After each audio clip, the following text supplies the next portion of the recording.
Dear learners, in today's class, let us learn about cloning vectors. ఈ రోజు class లో మనం క్లోనింగ్ వాహకాల గురించి నేర్చుకున్నాం. Now let us see what is cloning. Cloning అంటే ఏంటో చూద్దాం. Cloning is nothing but production of a population of genetically identical cells or organisms asexually produced by a single cell or organism. It is fundamental to all living things. Generally, animals are clones that came from a single unfertilized egg. What is a vector? Vahakam ante enti? Vectors are DNA molecules which can carry a foreign DNA fragment to be cloned. They are generally self-replicating. Now let us see what is cloning vector. Cloning vector is a self-replicating genetic material that is carrying the donor DNA. ఇక్కడ cloning vector లేదా cloning వాహకము అంటే దాత డిఎన్ఏను కలిగి స్వయం ప్రతికృతి చెందగల జన్యు పదార్థము. అంటే వాంఛనీయ జన్యువును అతిధేయ కణంలోకి చొప్పించి తద్వారా జన్యువు నకళ్లను తయారు చేయటానికి ఉపయోగపడే వాహకాలనే మనం ఇక్కడ క్లోనింగ్ వాహకాలు అంటాము. అంటే వేరొక జీవి యొక్క డిఎన్ఏను, సో కాల్డ్ ఫారెన్ డిఎన్ఏ, దీనిని ప్రవేశపెట్టినప్పుడు తన జన్యు పదార్థంతో పాటు జీవి డిఎన్ఏను కూడా మోసుకు వెళ్లే నిర్మాణాలనే మనము వాహకాలు లేదా క్లోనింగ్ వాహకాలు అంటాము. ఈ క్లోనింగ్ వాహకాలనే మొట్టమొదటిసారిగా పోలిస్కే అనేటటువంటి శాస్త్రవేత్త 1976 సంవత్సరంలో కనుగొన్నారు. ఇవి స్వయం ద్విగుణీకృత శక్తి కలిగి ఉంటాయి. కొత్త జన్యు తంతువును తమతో ఇముడ్చుకోగల సామర్థ్యాన్ని కలిగి ఉంటాయి. ఈ క్లోనింగ్ వాహకంగా పనిచేయాలి అంటే it needs some characters. Now let us see what are the characteristic features of some ideal vectors. It should be small in size. ఇది చాలా చిన్నదిగా ఉండాలి సైజులో. Next, it must be able to replicate. ఇది ప్రతికృతి జరపగలిగినటువంటి శక్తిని కలిగి ఉండాలి. It is possible to introduce vector DNA into the cell. Vector డిఎన్ఏను కణంలోకి చొప్పించగలిగి కూడా ఉండాలి. It should be possible to grow and identify them easily. వీటికి వృద్ధి చెందే శక్తి ఉండాలి, సులభంగా గుర్తించగలిగి ఉండాలి. It must possess low molecular weight. చాలా తక్కువ పరమాణు భారం కలిగి ఉండాలి. Single site for large number of restriction endonucleases. వీటికి అనేక రిస్ట్రిక్షన్ ఎండోన్యూక్లియేజ్లకు ఏకీకృత స్థానాలను కలిగి ఉండాలి. ఈ అన్ని లక్షణాలు ఉన్నప్పుడే దానిని మనము ఒక ఐడియల్ వెక్టర్ గా భావించవచ్చు.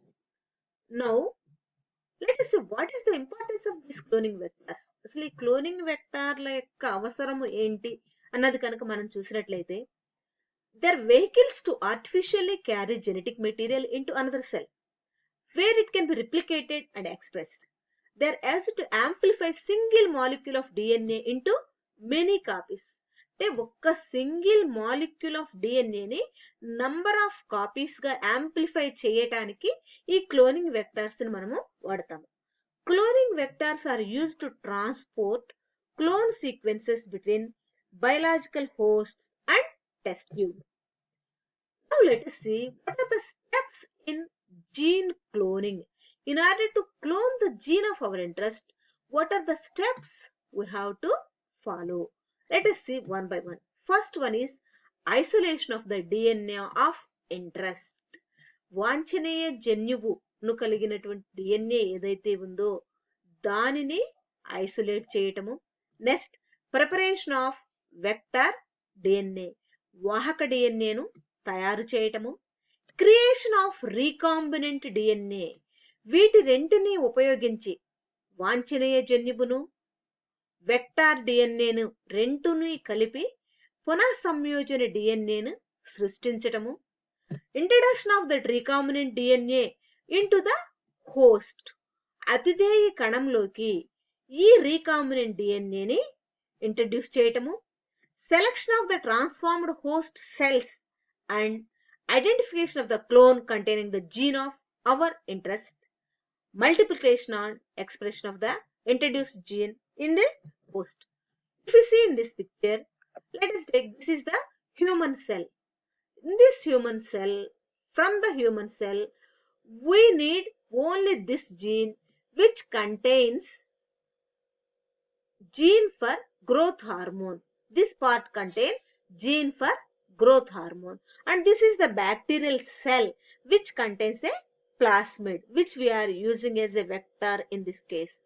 Both the gene of our interest from the total DNA and this plasmid in a particular restricted site, we cut both these things by using an enzyme called EcoR1.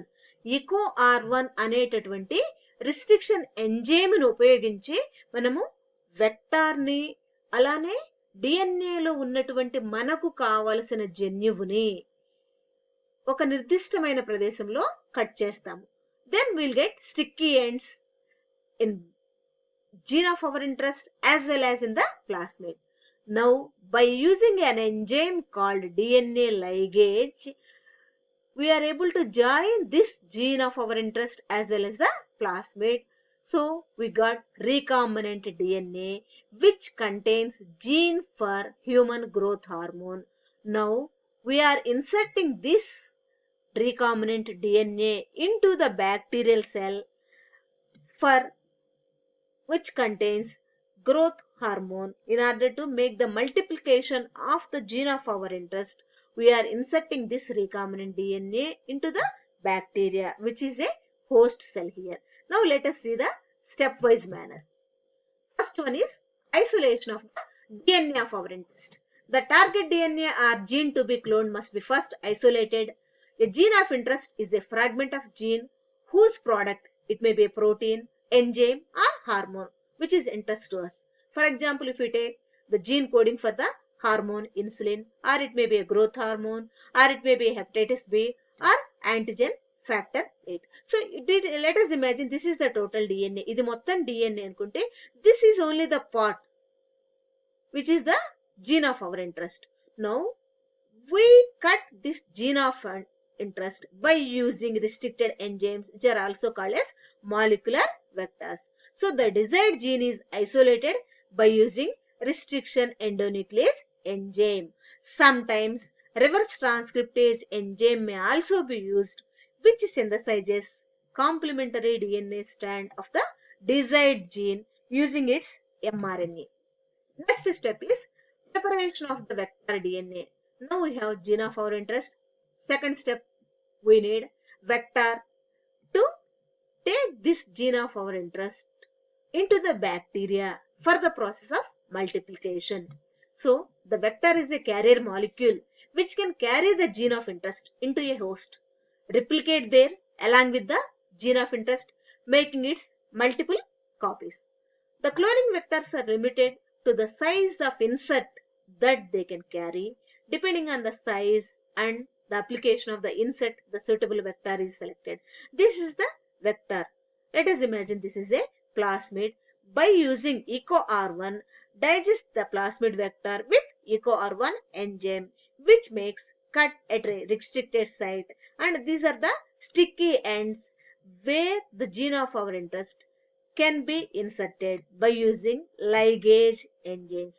So the first step is isolation of the gene of our interest. Second step is preparation of the vector DNA, and third step is creation of recombinant DNA. If we see in this picture, this is the gene of our interest and this is the plasmid which we are using as a vector.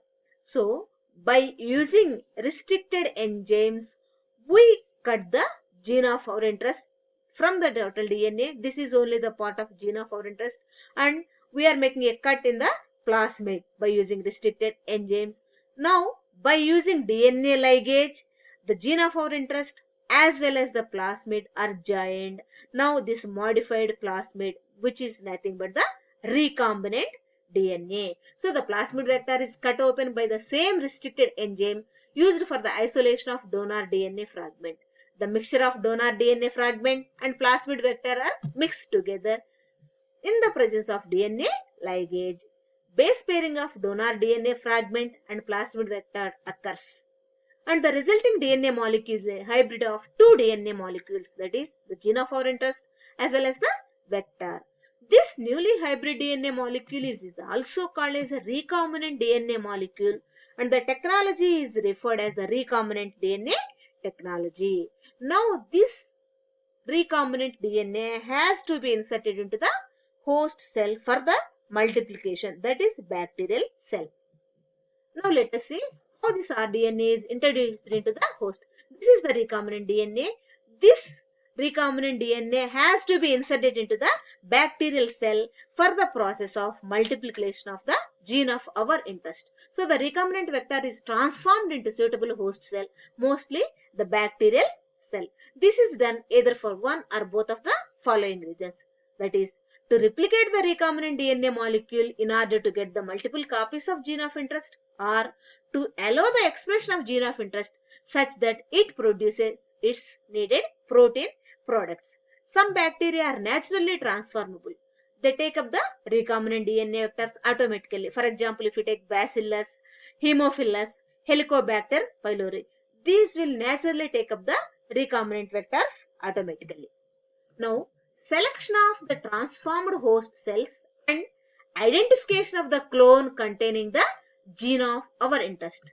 So, the transformation process generates mixed population of transformed and non-transformed host cells.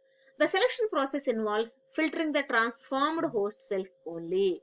For isolation of recombinant cell from non-recombinant cell, marker gene of plasmid vector is generally employed. For example, PBR322 plasmid vector contains different marker genes, that is ampicillin resistant gene and tetracycline resistant gene. When PST1 restricted enzyme is used, it knock out ampicillin resistant gene from the plasmid so that the recombinant cell becomes sensitive to ampicillin. Next one is multiplication or expression of the introduced gene in the host.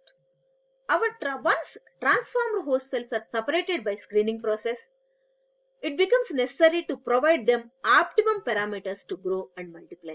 In this step, the transformed host cells are introduced into fresh culture media. At this stage, the host cells divide and redivide along with the replication of recombinant DNA carried by them. If the aim is obtaining numerous copies of gene of interest, then simply replication of the host cell is allowed. But for obtaining the product of interest, favorable conditions must be provided such that the gene of interest in the vector expresses the product of interest. So these are the various steps in the process of gene cloning by using cloning vectors. So cloning vectors are the vehicles which transfer the gene of our interest into the host cell to multiply. In next class, we will discuss about different types of cloning vectors. Thank you very much.